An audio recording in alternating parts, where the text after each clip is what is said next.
Hello friend, welcome to OWS એટલે કે online work solution. તો મિત્રો, આજના વિડીયોમાં આપણે વાત કરીશું કે જે ભારત સરકાર દ્વારા જે અલગ અલગ શિષ્યવૃત્તિ યોજનાઓ છે તે યોજનાઓના જે ઓનલાઈન અરજી ફોર્મ છે તે ભરવાના શરૂ થઈ ગયા છે.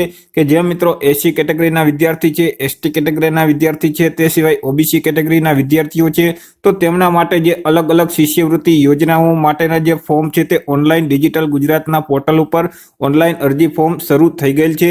તો મિત્રો, તેના વિશે સંપૂર્ણપણે ડિટેલમાં માહિતી આજના વિડીયોમાં આપણે મેળવશું કે ઓનલાઈન અરજી ફોર્મ છે તે તમે કેવી રીતે ભરી શકો.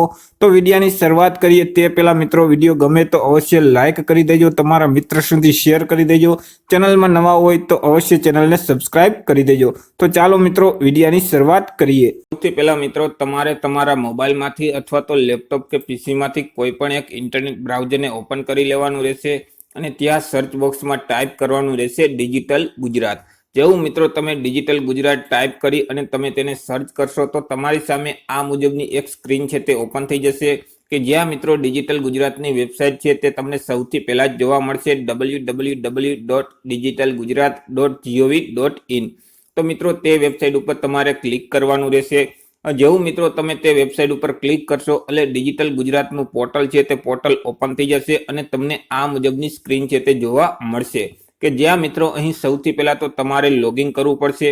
તો અહીં તમે જે લોગિનનો ઓપ્શન જોવો છો તેના ઉપર તમારે ક્લિક કરવાનું રહેશે. જેવું તમે લોગિનના ઓપ્શન ઉપર ક્લિક કરશો એટલે તમને આ મુજબની સ્ક્રીન છે તે જોવા મળશે કે જ્યાં મિત્રો અહીંથી તમારે સિલેક્ટ કરી લેવાનું રહેશે કે તમે તમારા મેલ આઈડી દ્વારા તમે લોગિન કરવા માંગો છો કે તમે તમારા મોબાઈલ નંબર દ્વારા તમે લોગિન કરવા માંગો છો. તમે જેના દ્વારા લોગિન કરવા માંગતા હોય તે તમારે સિલેક્ટ કરી લેવાનું રહેશે. ત્યાર પછી યુઝર નેમમાં તમે જો મેલ આઈડી સિલેક્ટ કરેલો હોય તો અહીં તમારો મેલ આઈડી છે તે લખવાનું રહેશે અને જો તમે મોબાઈલ નંબર સિલેક્ટ કરેલો હોય તો અહીં તમારો જે તે મોબાઈલ નંબર હોય છે તે તમારે લખવાનો રહેશે. ત્યાર પછી પાસવર્ડ તમે જે તે રાખેલો હોય તે પાસવર્ડ તમારે મિત્રો અહીં લખવાનો રહેશે. ત્યાર પછી અહીં જે કેપ્ચર કોડ તમે જુઓ છો તે કેપ્ચર કોડ આ બોક્સમાં તમારે લખવાનો રહેશે. ત્યાર પછી તમારે લોગિનના બટન ઉપર ક્લિક કરવાનું રહેશે. જો તમે પાસવર્ડ ભૂલી ગયા હોય તો અહીં ફોરગેટ પાસવર્ડનો પણ ઓપ્શન તમને મળશે. તે ક્લિક હિયર ઉપર તમે ક્લિક કરશો તો તમે તમારો પાસવર્ડ છે તે મેળવી શકશો. જો તમે ડિજિટલ ગુજરાતના પોર્ટલ ઉપર હજી સુધી રજીસ્ટ્રેશન નથી કરાવેલ તો મિત્રો સૌથી પહેલાં તો તમારે નવું રજીસ્ટ્રેશન કરવું પડશે. હવે તેના માટે આપણે ઓલરેડી એક વિડીયો અપલોડ કરેલા છે, તેની લિંક તમને ડિસ્ક્રિપ્શનમાં અથવા તો આઈ બટન ઉપર આ જ વિડીયોમાં મળી જશે. તો મિત્રો અત્યારે ચાલો હું લોગિન કરી લઉં. તમે તમારા યુઝર આઈડી અને પાસવર્ડ વડે લોગિન કરી લેશો એટલે મિત્રો તમારી સામે આ મુજબની સ્ક્રીન છે તે ઓપન થઈ જશે કે જ્યાં મિત્રો અહીં મેનુમાં તમને એક ઓપ્શન જોવા મળશે સ્કોલરશિપનો, તેના ઉપર તમારે ક્લિક કરવાનું રહેશે. જેવું મિત્રો તમે સ્કોલરશિપના ઓપ્શન ઉપર ક્લિક કરશો તો ત્યાર પછી તમને અહીં રિક્વેસ્ટ અ ન્યૂ સર્વિસનો ઓપ્શન જોવા મળશે તો તેના ઉપર તમારે ક્લિક કરવાનું રહેશે. ત્યાર પછી મિત્રો અહીંથી તમારે ફાઇનાન્શિયલ વર્ષને તમારે સિલેક્ટ કરી લેવાનું રહેશે. તો મિત્રો અત્યારે વર્ષ 2020-21 માટે ઓનલાઈન અરજી ચાલુ છે તો આપણે તે 2020-21ને સિલેક્ટ કરી લેશું. ત્યાર પછી અહીં જે ચેન્જ ફાઇનાન્શિયલ યરનો ઓપ્શન તમે જુઓ છો તેના ઉપર તમારે ક્લિક કરવાનું રહેશે. ત્યાર પછી મિત્રો અહીંથી તમારે કઈ યોજનામાં તમે કઈ શિષ્યવૃત્તિ યોજનામાં ઓનલાઈન અરજી કરવા માંગો છો તેને તમારે સિલેક્ટ કરી લેવાનું રહેશે. અથવા તો તમે નીચે સ્ક્રોલ કરશો તો મિત્રો અહીં તમને કેટેગરી વાઇઝ જે અત્યારે હાલ સ્કોલરશિપ યોજનામાં ઓનલાઈન અરજી ચાલુ છે તેનું લિસ્ટ છે તે તમને જોવા મળશે. તો જે એસસી કેટેગરીના જે એસટી કેટેગરીના જે વિદ્યાર્થીઓ છે તો તે અત્યારે જે આટલી જે 7 સ્કોલરશિપ યોજના તેમાં ચાલુ છે તે તમામ યોજનામાં તે ઓનલાઈન અરજી કરી શકે છે. તે સિવાય જે એસસી કેટેગરીના વિદ્યાર્થી છે તો તે અહીં જે તમામ જે યોજના લિસ્ટ બતાવેલ છે તો તે તમામ યોજનામાં તે ઓનલાઈન અરજી કરી શકે છે. એવી રીતે ઓબીસીના વિદ્યાર્થી માટે પણ અહીં નીચે લિસ્ટ છે તે જોવા મળશે. તો મિત્રો તમે નીચે સ્ક્રોલ કરશો તો તમારી કેટેગરી વાઇઝ અહીં જે શિષ્યવૃત્તિની યોજના છે તેનું લિસ્ટ તમને જોવા મળશે. તો મિત્રો આપણે અત્યારે કોઈ પણ એક શિષ્યવૃત્તિ યોજનાને સિલેક્ટ કરીશું તો તમામ જે શિષ્યવૃત્તિ યોજના છે તે તમામ ફોર્મ ભરવાની રીત સેમ જ છે. તો મિત્રો આપણે અત્યારે જે એસસી કેટેગરીના વિદ્યાર્થીઓ માટે જે BCK 6.1 છે જે પોસ્ટ મેટ્રિક શિષ્યવૃત્તિ યોજના છે તો તેના ઉપર આપણે ક્લિક કરીશું. તો જેવું તમે તમારી યોજનાને સિલેક્ટ કરી અને તેના ઉપર ક્લિક કરશો તો ફરીથી તે સૂચના છે તે તમને અહીં જોવા મળશે કે ફોર્મ કેવી રીતે ભરવું. ત્યાર પછી નીચે સ્ક્રોલ કરશો તો તમારા જે તમે ઓનલાઈન અરજી કરો છો તો મિત્રો તમે જે યોજના માટે ઓનલાઈન અરજી કરો છો તેમાં મિત્રો તમારે આધાર પુરાવા તરીકે ડોક્યુમેન્ટ ક્યાં ક્યાં જોશે તેનું તમને લિસ્ટ જોવા મળશે. તો અહીં તમે તમામ ડોક્યુમેન્ટનું લિસ્ટ છે તે તમે જોઈ શકો છો. ત્યાર પછી મિત્રો અહીં જે કન્ટિન્યુ ટુ સર્વિસ છે તો તે બટન ઉપર તમારે ક્લિક કરવાનું રહેશે. જેવું મિત્રો તમે કન્ટિન્યુ ટુ સર્વિસના બટન ઉપર ક્લિક કરશો તો તમને એક રિક્વેસ્ટ આઈડી નંબર છે તે આપી દેવામાં આવશે ત્યાં, અને તમને સાથે સાથે એક એપ્લિકેશન નંબર છે તે પણ તમને આપી દેવામાં આવશે કે જે મિત્રો તમારે સેવ કરીને તે રાખવાનો રહેશે. ત્યાર પછી મિત્રો તમારે કન્ટિન્યુના બટન ઉપર ક્લિક કરવાનું રહેશે. મિત્રો તમે કન્ટિન્યુના બટન ઉપર ક્લિક કરશો એટલે મિત્રો તમને આ મુજબની એક સ્ક્રીન છે તે ઓપન થતી જોવા મળશે અને તમને અહીં એક અરજી ફોર્મ છે તે આપી દેવામાં આવશે કે જેમાં તમામ ડિટેલ છે તે તમારે ફિલ કરવાની રહેશે. જેમ કે મિત્રો અહીં સૌથી પહેલા તમારે તમારું નામ છે તે લખવાનું રહેશે. ફર્સ્ટ નેમમાં, મિડલ નેમમાં તમારા પિતા અથવા તો પતિનું નામ છે તે લખવાનું રહેશે. લાસ્ટ નેમમાં તમારી જે તે સરનેમ હોય છે તે તમારે લખવાની રહેશે. હવે મિત્રો તમારા આધાર કાર્ડમાં અહીં જે તમે નામ લખ્યું છે તે જ પ્રમાણે હોય તો અહીં જે યસ પર અબાઉનો જે ઓપ્શન છે તેના ઉપર તમારે ટિક કરી દેવાનું રહેશે. નહીતર મિત્રો તમારા આધાર કાર્ડમાં જે રીતે નામ છે તે રીતે અહીં મેન્યુઅલમાં ટાઈપ કરી દેવાનું રહેશે. ત્યાર પછી તમારા આધાર કાર્ડના જે તે નંબર હોય છે તે નંબર અહીં તમારે ટાઈપ કરી દેવાના રહેશે. અહીંથી તમારી જે તે જન્મ તારીખ હોય છે એટલે કે ડેટ ઓફ બર્થ હોય છે તેને તમારે સિલેક્ટ કરી લેવાની રહેશે. ત્યાર પછી અહીં વેરીફાઈ આધારના બટન ઉપર ક્લિક કરવાનું રહેશે. જેવું તમે વેરીફાઈ આધારના બટન ઉપર ક્લિક કરશો એટલે તમારું આધાર કાર્ડ છે તે વેરીફાઈ થઈ જશે અને અહીં સ્ટેટસમાં વેરીફાઈ લખેલ છે તે આવી જશે. ત્યાર પછી અહીંથી તમારું જે તે જેન્ડર હોય છે, ફિમેલ, મેલ કે ટ્રાન્સજેન્ડર, તેને તમારે સિલેક્ટ કરી લેવાનું રહેશે. ત્યાર પછી અહીંથી તમારા જે મધરનું નામ હોય છે તે મધરનું નામ અહીં આ બોક્સમાં લખવાનું રહેશે. ત્યાર પછી નીચે તમારે અહીંથી તમારી જે તે કાસ્ટ હોય છે તે તમારે સિલેક્ટ કરી લેવાની રહેશે, એટલે કે કેટેગરી હોય છે તે તમારે સિલેક્ટ કરી લેવાની રહેશે. હવે આપણે અત્યારે માત્ર એસી કેટેગરીના જે વિદ્યાર્થીઓ છે તેમને જે શિષ્યવૃત્તિ યોજનામાં લાભ મળવા પાત્ર છે તે સિલેક્ટ કરેલ છે એટલે અહીં માત્ર એસી કેટેગરી જોવા મળશે. તમે જે કેટેગરી સિલેક્ટ કરેલ હશે જે યોજના તે મિત્રો તમને તે કેટેગરી અહીં જોવા મળશે. તો આપણે અત્યારે કોઈ પણ એક કેટેગરીને સિલેક્ટ કરી લઈએ. ત્યાર પછી અહીંથી તમારે કાસ્ટમાં તમારી જે તે સબ કેટેગરી હોય છે તેને તમારે સિલેક્ટ કરી લેવાની રહેશે. તો આપણે અત્યારે કોઈ પણ એક કેટેગરી સિલેક્ટ કરી લઈએ. ત્યાર પછી મિત્રો અહીંથી તમારો જે તે ધર્મ હોય છે તે ધર્મને તમારે સિલેક્ટ કરી લેવાનું રહેશે. ત્યાર પછી અહીંથી તમારું જે મેરિટલ સ્ટેટસ હોય છે તો મિત્રો તે તમારે સિલેક્ટ કરી લેવાનું રહેશે. ત્યાર પછી મિત્રો અહીંથી તમે કયો વ્યવસાય કરો છો, શું કરો છો તે અહીંથી તમારે આ લિસ્ટમાંથી સિલેક્ટ કરી લેવાનું રહેશે.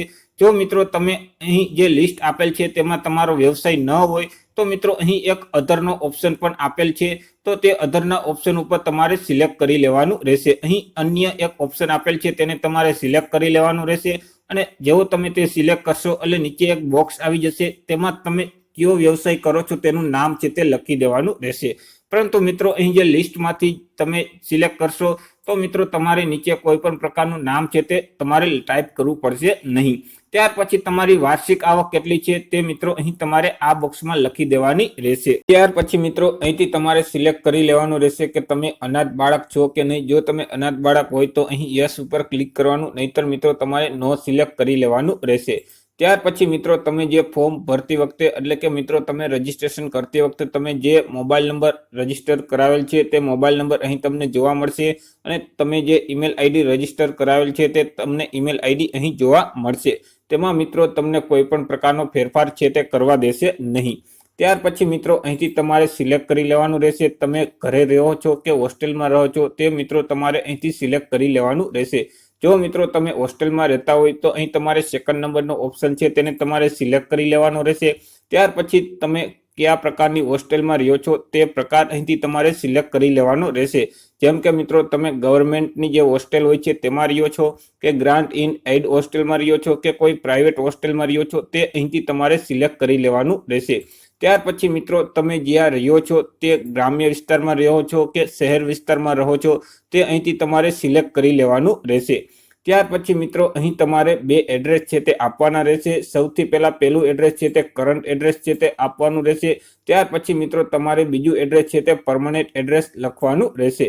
જો મિત્રો તમે હોસ્ટેલમાં રહેતા હોય તો મિત્રો કરંટ એડ્રેસમાં તમારે હોસ્ટેલનું સરનામું છે તે તમારે લખવાનું રહેશે. તો અહીંથી મિત્રો તમારું જે તે તમે જે કરંટ એડ્રેસ એટલે કે હાલ જ્યાં રહેતા હોય તે રાજ્યનું નામ તમારે સિલેક્ટ કરી લેવાનું રહેશે। ત્યાર પછી મિત્રો અહીં તમારે તમારો જે તે જિલ્લો હોય છે તે જિલ્લાનું નામ છે તે તમારે સિલેક્ટ કરી લેવાનું રહેશે। ત્યાર પછી મિત્રો અહીંથી તમારે તાલુકાનું નામ છે તેને સિલેક્ટ કરી લેવાનું રહેશે। ત્યાર પછી મિત્રો અહીંથી તમે ગ્રામ્ય વિસ્તારમાં રહો છો કે શહેર વિસ્તારમાં તે તમારે સિલેક્ટ કરી લેવાનું રહેશે।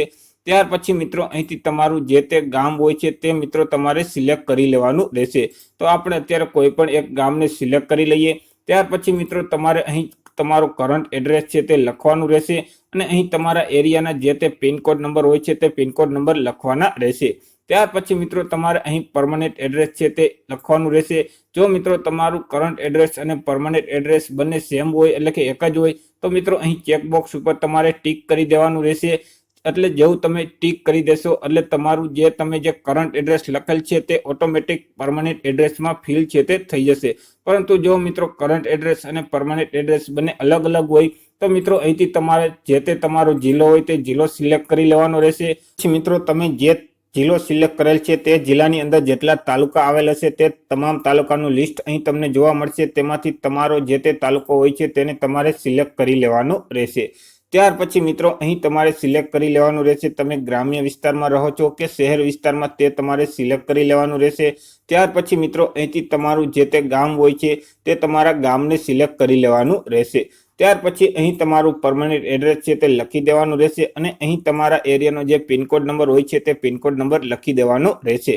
ત્યાર પછી અહીં સેવ અને નેક્સ્ટના બટન ઉપર તમારે ક્લિક કરવાનું રહેશે। મિત્રો તમે સેવ અને નેક્સ્ટના બટન ઉપર ક્લિક કરશો તો ફરીથી તમારી સામે આ મુજબની સ્ક્રીન ઓપન થઈ જશે અને તમારી જે અરજી છે તે બીજા સ્ટેપમાં આવી જશે કે જ્યાં મિત્રો બીજા સ્ટેપમાં તમારે તમારા બેંક એકાઉન્ટની ડિટેલ છે તેને ફિલ કરવાની રહેશે।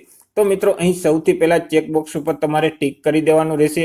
ત્યાર પછી મિત્રો તમે જે રજીસ્ટ્રેશન ડિટેલમાં તમે તમારા આધાર કાર્ડનો જે નંબર આપેલ છે તે નંબર અહીં તમને જોવા મળશે। જો મિત્રો તમારા બેંક એકાઉન્ટ સાથે તમે આપેલ આધાર કાર્ડ નંબર લિંક કરેલ હશે તો મિત્રો અહીં check status of bank and Aadhaar લિંકિંગના ઓપ્શન ઉપર ક્લિક કરશો તો અહીં તમારે જે બેંક એકાઉન્ટની ડિટેલ છે તે ઓટોમેટિક ફિલ થઈ જશે। પરંતુ મિત્રો તમારા બેંક એકાઉન્ટ સાથે આધાર નંબર લિંક નથી કરેલ તો મિત્રો અહીં તમારી જે બેંક એકાઉન્ટની ડિટેલ છે તે તમારે મેન્યુઅલી ફિલ કરવાની રહેશે। તો તેના માટે મિત્રો અહીં તમારા જે બેંક એકાઉન્ટ છે જે શાખામાં તે શાખાનો જે IFSC કોડ હોય છે તે કોડ મિત્રો અહીં તમારે લખવાનો રહેશે। ત્યાર પછી શો બેંક ડિટેલ્સના ઓપ્શન ઉપર ક્લિક કરવાનું રહેશે। મિત્રો તમે શો બેંક ડિટેલ્સના બટન ઉપર ક્લિક કરશો એટલે અહીં તમારી બેંકનું નામ છે તે ઓટોમેટિક આવી જશે। ત્યાર પછી તમારી જે શાખાનું નામ છે બ્રાન્ચનું નામ છે તે મિત્રો અહીં ઓટોમેટિક આવી જશે। ત્યાર પછી તમારો જે બેંક એકાઉન્ટ નંબર હોય છે એટલે કે જે ખાતા નંબર હોય છે તે ખાતા નંબર આ બોક્સમાં તમારે લખવાના રહેશે। ત્યાર પછી ફરીથી તે જ ખાતા નંબર તમારે આ બોક્સમાં લખવાના રહેશે। જો મિત્રો તમારો જે બેંક એકાઉન્ટમાં જે પાસબુકમાં નામ છે તે નામ તમારા આધાર કાર્ડમાં જે રીતે નામ હોય તે જ રીતે છે એટલે અને તમે જે આ પ્રોફાઇલ બનાવી છે આ જે ડિજિટલ ગુજરાતના પોર્ટલ ઉપર તે જ રીતે તમે તમારે બેંક એકાઉન્ટમાં નામ છે તો મિત્રો અહીં તમારે ટીક કરી દેવાનું રહેશે યસ પર પ્રોફાઇલ। પરંતુ મિત્રો તમે જે પ્રોફાઇલ બનાવી છે તમે અત્યારે જે ફર્સ્ટ પેજમાં તમે તમારું નામ લખ્યું છે તે રીતે તમારી બેંક પાસબુકમાં નામ ન હોય તો મિત્રો અહીં તમારી બેંક પાસબુકમાં જે રીતે નામ હોય તે રીતે તમારે નામ અહીં મેન્યુઅલી લખી દેવાનું રહેશે। ત્યાર પછી મિત્રો તેમની જે કન્ડિશન છે તે કન્ડિશન તમારે વાંચી લેવાની રહેશે અને ત્યાર પછી તમારે તેને એક્સેપ્ટ છે તે કરી દેવાનું રહેશે। ત્યાર પછી મિત્રો સેવ અને નેક્સ્ટના બટન ઉપર ફરીથી તમારે ક્લિક કરી દેવાનું રહેશે। મિત્રો તમે ફરીથી સેવ અને નેક્સ્ટના બટન ઉપર ક્લિક કરશો એટલે તમારી જે અરજી છે તે ત્રીજા સ્ટેપમાં આવી જશે અને ત્રીજા સ્ટેપમાં તમારે અહીં જે તમારી એકેડમીની ડિટેલ છે તે તમારે આપવાની રહેશે। તો સૌથી પહેલા તો અહીંથી તમારે એકેડમીનો ટેબ છે એટલે કે પ્રકાર છે તેને તમારે સિલેક્ટ કરી લેવાનો રહેશે। ત્યાર પછી મિત્રો તમારી જે તે યુનિવર્સિટીના એનરોલમેન્ટ નંબર હોય છે તે એનરોલમેન્ટ નંબર અહીં તમારે લખી દેવાના રહેશે। ત્યાર પછી મિત્રો અહીંથી તમારે સિલેક્ટ કરી લેવાનું રહેશે તમારો પ્રવાહ એટલે કે તમે કયો કોર્સ કરો છો તે મિત્રો અહીંથી સિલેક્ટ કરી લેવાનો રહેશે। તો આપણે અત્યારે કોમર્સને સિલેક્ટ કરી લઈએ। ત્યાર પછી મિત્રો તમે જે તમારો જે કોર્સ છે પ્રવાહ છે તે સિલેક્ટ કર્યો છે તેમાંથી તમે કયો કોર્સ કરો છો તે મિત્રો અહીંથી તમારે સિલેક્ટ કરી લેવાનું રહેશે। તો આપણે અત્યારે બીકોમને સિલેક્ટ કરી લેશું। ત્યાર પછી મિત્રો તમારે અહીંથી સિલેક્ટ કરી લેવાનું રહેશે કે તમે જે કોર્સ સિલેક્ટ કરેલ છે તે કયા વર્ષમાં અત્યારે તમે અભ્યાસ કરો છો આપણે તો બીકોમ સિલેક્ટ કરેલ છે તો તમે બીકોમના પહેલા વર્ષમાં અભ્યાસ કરો છો, બીજા વર્ષમાં અભ્યાસ કરો છો કે ત્રીજા વર્ષમાં અભ્યાસ કરો છો તે તમારે સિલેક્ટ કરી લેવાનું રહેશે. જો મિત્રો તમારે સેમેસ્ટર હોય તો અહીં કાઉન્સમાં સેમેસ્ટર પણ આપેલ હશે. તો આપણે અત્યારે સેકન્ડ યરને સિલેક્ટ કરી લેશું. ત્યાર પછી મિત્રો અહીં જે રાજ્યનું નામ છે તે રાજ્યનું નામ અહીં ઓટોમેટિક આવી જશે. તેમાં તમને કોઈ પણ પ્રકારનો ફેરફાર કરવા દેશે નહીં. ત્યાર પછી મિત્રો તમે જે અભ્યાસ કરો છો તે ડિસ્ટ્રિક્ટ અહીંથી તમારે સિલેક્ટ કરી લેવાની રહેશે. ત્યાર પછી મિત્રો તમારું જે ઇન્સ્ટિટ્યૂટ હોય છે એટલે કે તમારી શાળા અથવા તો કોલેજને અહીંથી તમારે સિલેક્ટ કરી લેવાનું રહેશે કે તમે કઈ શાળા અથવા તો કઈ કોલેજમાં તમે અભ્યાસ કરો છો. ત્યાર પછી મિત્રો તમે જે અહીં કોર્સ સિલેક્ટ કરેલ છે તેનો મેઇન સબ્જેક્ટ કયો છે તે અહીંથી તમારે સિલેક્ટ કરી લેવાનું રહેશે. તો મિત્રો આપણે બીકોમને સિલેક્ટ કરેલ છે તો મિત્રો અત્યારે જે બીકોમના જે મેઇન સબ્જેક્ટ હશે તે મિત્રો અહીં તમને જોવા મળશે. તેમાંથી તમારો મેઇન સબ્જેક્ટ કયો છે તેને તમારે સિલેક્ટ કરી લેવાનું રહેશે. ત્યાર પછી મિત્રો તમે અહીં જે સેકન્ડ યર આપેલ છે એટલે કે તમે અહીં જે તમે કોલેજનું વર્ષ અહીં જે તમે સિલેક્ટ કરેલ છે તે મિત્રો તેની સ્ટાર્ટ ડેટ કઈ છે તે તારીખ અહીંથી મિત્રો તમારે સિલેક્ટ કરી લેવાની રહેશે. અને મિત્રો અહીંથી તમારો જે પ્રેઝન્ટ જે કમ્પ્લીશનની જે ડેટ છે તે ડેટ મિત્રો અહીં તમારે પ્રેઝન્ટ કોર્સની જે કમ્પ્લીશનની ડેટ હોય છે તે તમારે અહીંથી સિલેક્ટ કરી લેવાની રહેશે. ત્યાર પછી મિત્રો અહીં જે કોર્સ છે તે મિત્રો બીકોમ આગળ સિલેક્ટ કરેલ છે એટલા માટે અહીં બીકોમ છે તે ઓટોમેટિક આવી જશે. કારણ કે મિત્રો આ જે છેલ્લી પાસ જે કરેલ એક્ઝામ છે તેનું ડિટેલ છે એટલા માટે આપણે અહીં જે સેકન્ડ યર અહીં સિલેક્ટ કરેલ છે એટલા માટે છેલ્લી જે એક્ઝામ હોય છે તે ફર્સ્ટ યરની હોય છે. તો એટલા માટે અહીં બીકોમ છે તે ઓટોમેટિક આવી જશે અને અહીં ફર્સ્ટ યર છે તે ઓટોમેટિક આવી જશે.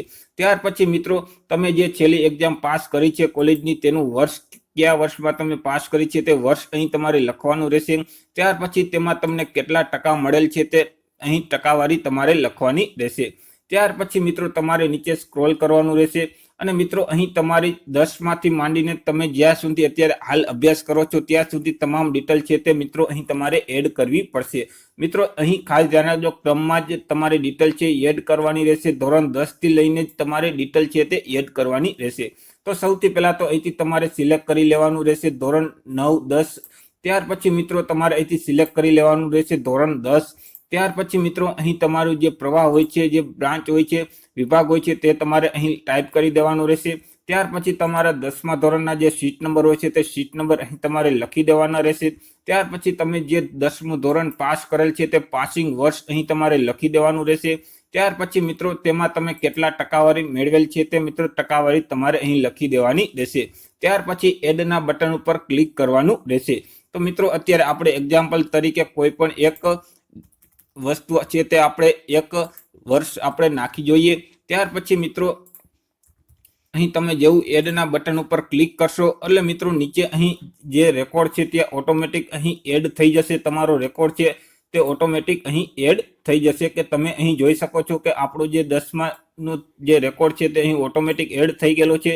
એવી જ રીતે મિત્રો તમારે ધોરણ 12નો રેકોર્ડ પણ તમારે અહીં તમારે લખવાનો રહેશે. તમારે ધોરણ 12નો રેકોર્ડ પણ તમારે અહીં ટાઈપ કરી દેવાનો રહેશે. એવી રીતે મિત્રો જો તમે ગ્રેજ્યુએશન કમ્પ્લીટ કરેલું હોય તો અહીં ગ્રેજ્યુએશનનો રેકોર્ડ પણ તમારે એડ કરી દેવાનો રહેશે. ત્યાર પછી મિત્રો તમે જે લાસ્ટ એક્ઝામ પાસ કરી છે તેની વચ્ચે મિત્રો કોઈ પણ તમારો જે બ્રેક છે એટલે કે કોઈ પણ એકાદું વર્ષ છે, 2 વર્ષ છે તમે વિરામ લીધો છે કે નહીં તે અહીંથી તમારે સિલેક્ટ કરી લેવાનું રહેશે. જો મિત્રો તમે વિરામ લીધેલું હોય તો મિત્રો અહીં તમારે યસ ઉપર ક્લિક કરવાનું રહેશે. જેવું મિત્રો તમે યસ ઉપર ક્લિક કરશો એટલે નીચે તમને એક બોક્સ છે તે આ રીતે જોવા મળશે. તેમાં તમારે લખવું પડશે તમે કેટલા વર્ષ વચ્ચે વિરામ લીધેલ છે. જો મિત્રો તમે વિરામ લીધેલ ના હોય તો મિત્રો અહીં તમારે નો ઉપર જ ક્લિક રાખવાનું રહેશે એટલે કે તમારે નોને સિલેક્ટ કરી દેવાનું રહેશે. ત્યાર પછી મિત્રો તમારે અહીંથી તમારી જે ટ્યુશન ફી છે તે એડમિશન ફી છે તે તમારે અહીં લખવાની રહેશે. તો સૌથી પહેલા તમારી એડમિશન ફી કેટલી છે તે ફી અહીં લખવાની રહેશે. ત્યાર પછી તમારી ટ્યુશન ફી કેટલી છે તે ટ્યુશન ફી અહીં લખવાની રહેશે. ત્યાર પછી જે પરચુરણ ફી હોય છે તે પરચુરણ ફી કેટલી છે તે મિત્રો અહીં લખવાની રહેશે. અને ત્યાર પછી તમારી જે એક્ઝામ ફી કેટલી છે તે એક્ઝામ ફી અહીં લખવાની રહેશે. ત્યાર પછી ફરીથી તમારે સેવ અને નેક્સ્ટના બટન ઉપર ક્લિક કરી દેવાનું રહેશે. એવું મિત્રો તમે ફરીથી સેવ અને નેક્સ્ટના બટન ઉપર ક્લિક કરશો તો આગળ તમારી અરજી છે તે ચોથા સ્ટેપમાં વહી જશે અને ચોથા સ્ટેપમાં તમારે હેન્ડીકેપની ડિટેલ છે તે આપવાની રહેશે. જો મિત્રો તમે હેન્ડીકેપ હોય તો મિત્રો અહીંથી તમારી યસ છે તેને તમારે સિલેક્ટ કરી લેવાનું રહેશે અને ત્યાર પછી અહીંથી તમે કયા પ્રકારના હેન્ડીકેપ છો તે તમારે અહીંથી સિલેક્ટ કરી લેવાનું રહેશે. અને ત્યાર પછી મિત્રો અહીં તેની ટકાવારી કેટલી છે તે ટકાવારી મિત્રો અહીંથી તમારે સિલેક્ટ કરી લેવાની રહેશે। ત્યાર પછી મિત્રો જો તમે હેન્ડીકેપ ન હોય તો મિત્રો અહીં તમારે નો જ સિલેક્ટ રાખવાનું રહેશે અને મિત્રો ફરીથી તમારે સેવ અને નેક્સ્ટના બટન ઉપર ક્લિક કરી દેવાનું રહેશે। તો મિત્રો ફરીથી તમે સેવ અને નેક્સ્ટના બટન ઉપર ક્લિક કરશો તો તમારી જે અરજી છે તે 5મા સ્ટેપમાં આવી જશે અને અહીં મિત્રો તમારે ડોક્યુમેન્ટ છે તે અપલોડ કરવાના રહેશે। પરંતુ મિત્રો ખાસ ધ્યાન રાખજો, અહીં તમારે તમામ ડોક્યુમેન્ટ છે તે અપલોડ કરવાના નથી। મિત્રો જે ડોક્યુમેન્ટ સામે અહીં રેડ કલરની ફૂદડી હોય છે તે ડોક્યુમેન્ટ તમારે કમ્પલસરી એટલે કે ફરજિયાત તમારે તે ડોક્યુમેન્ટ અપલોડ કરવાનું રહેશે અને બાકીના જે ડોક્યુમેન્ટ છે તે મિત્રો જો તમને લાગુ પડતા હોય તો જ તમારે અપલોડ કરવાના રહેશે। હવે મિત્રો અહીં તમે જે ડોક્યુમેન્ટ અપલોડ કરો તે ફાઇલની જે ફોર્મેટ હોય છે તે મિત્રો જેપીઈજી અથવા તો જેપીઈ અથવા તો જેપીજી ફોર્મેટ જ હોવું જોઈએ અને તે ફાઇલની જે સાઇઝ હોય છે તે વધુમાં વધુ 200 KB સુધીની તે ફાઇલ હોવી જોઈએ તો જ મિત્રો અહીં અપલોડ થવા દેશે, નહીતર અપલોડ થવા દેશે નહીં। તે સિવાય મિત્રો તમે જે ડોક્યુમેન્ટ અપલોડ કરો છો તેની સામે જે ચેકબોક્સ છે તેમાં તમારે ટીક કરી દેવાનું રહેશે। ત્યાર પછી મિત્રો અહીં જે બોક્સ જોવા મળે છે તે બોક્સમાં તમે જે ડોક્યુમેન્ટ અપલોડ કરો છો તે ડોક્યુમેન્ટના નંબર છે તે મિત્રો તમારે લખી દેવાના રહેશે। ત્યાર પછી બ્રાઉઝરના બટન ઉપર તમારે ક્લિક કરવાનું રહેશે જેથી ડિવાઇસ ઓપન થઈ જશે। તે ડિવાઇસમાંથી તમારું જે ડોક્યુમેન્ટ હોય છે તેને તમારે સિલેક્ટ કરી લેવાનું રહેશે અને ત્યાર પછી અપલોડના બટન ઉપર તમારે ક્લિક કરી દેવાનું રહેશે। જેવું મિત્રો તમે અપલોડના બટન ઉપર ક્લિક કરી દેશો એટલે મિત્રો અહીં ડોક્યુમેન્ટ છે તે તમે જોઈ શકો છો અપલોડ થઈ ગયેલ છે। તમે તેને ડાઉનલોડ પણ કરી શકો છો અને તમે અહીંથી તેને જોઈ પણ શકો છો। તે સિવાય મિત્રો તમારે તે તમામ ડોક્યુમેન્ટ છે તે અપલોડ કરી દેવાના રહેશે। અહીં જે રેડ કલરની ફૂદડી હોય છે તે ડોક્યુમેન્ટ તમારે કમ્પલસરી અપલોડ કરવાના રહેશે અને જે રેડ કલરની ફૂદડી નથી તે ડોક્યુમેન્ટ તમે ના અપલોડ કરો તો પણ ચાલશે। તે ડોક્યુમેન્ટ મરજિયાત છે તે ફરજિયાત અપલોડ કરવાના રહેશે નહીં। તે સિવાય નીચે તમે સ્ક્રોલ કરશો એટલે અહીં તમારે તમારો જે પાસપોર્ટ સાઇઝનો ફોટો છે તે મિત્રો તમારે અપલોડ કરવાનો રહેશે। હવે મિત્રો તેની જે સાઇઝ હોય છે તેની સાઇઝ 2 MB જેટલી જ હોવી જોઈએ એટલે કે 2 MB કરતાં વધારે તે ફોટાની સાઇઝ છે તે હોવી જોઈએ નહીં। તો મિત્રો અહીં બ્રાઉઝરના ઓપ્શન ઉપર ક્લિક કરશો તો ડિવાઇસ ઓપન થઈ જશે। તેમાં તમારો જે સ્કેન કરેલ ફોટો હોય છે તેને તમારે સિલેક્ટ કરી લેવાનો રહેશે અને અહીં અપલોડના બટન ઉપર તમારે ક્લિક કરી દેવાનું રહેશે। જેવું મિત્રો તમે અપલોડના બટન ઉપર ક્લિક કરી દેશો એટલે અહીં તમે તમારો જે ફોટો છે તે ફોટો ઓટોમેટિક આવી જશે। ત્યાર પછી મિત્રો અહીં તમને જોવા મળશે કે તમે કઈ સર્વિસ એટલે કે કઈ યોજનામાં તમે ઓનલાઈન અરજી કરી રહ્યા છો તે તમને અહીં જોવા મળશે। તે સિવાય મિત્રો તમે અત્યારે નીચે અન્ય જે શિષ્યવૃત્તિ યોજના છે તેનું પણ લિસ્ટ જોવા મળશે। ત્યાર પછી મિત્રો અહીં જે ડિક્લેરેશન આપેલ છે તે ડિક્લેરેશન તમારે વાંચી લેવાનું રહેશે અને તેને એક્સેપ્ટ કરી લેવાનું રહેશે। તો અહીં તમારે ટિક કરી દેવાનું રહેશે। ત્યાર પછી તમારે અહીં કન્ફર્મ એન્ડ ફાઇનલ સબમિટના બટન ઉપર ક્લિક કરી દેવાનું રહેશે। જેવું તમે કન્ફર્મ એન્ડ ફાઇનલ સબમિટના બટન ઉપર ક્લિક કરી દેશો એટલે તમને તમારી અરજી છે તે તમારી અરજી ફાઇનલી સબમિટ થઈ જશે। તેની મિત્રો પ્રિન્ટ કાઢવી હોય તો અહીં જે પ્રિન્ટનો ઓપ્શન છે તેના ઉપર તમે ક્લિક કરશો તો તમે તેની પ્રિન્ટ પણ કાઢી શકશો। તો મિત્રો આશા રાખું છું કે આ વિડીયો છે તે તમને પસંદ પડ્યો હશે। તો મિત્રો વિડીયો પસંદ પડ્યો હોય તો અવશ્ય તેને લાઇક કરી દેજો, તમારા મિત્રો સુધી શેર કરી દેજો। ચેનલમાં નવા હોય તો અવશ્ય ચેનલને સબસ્ક્રાઇબ કરી દેજો અને હજુ પણ તમને કોઈ પણ પ્રકારનો પ્રશ્ન હોય તો અવશ્ય અમને નીચે કોમેન્ટ બોક્સમાં જરૂર જણાવજો। તો ફરી મળીશું એક નવા ટોપિક સાથે એક નવા જ વિડીયોમાં। ત્યાં સુધી જય હિન્દ।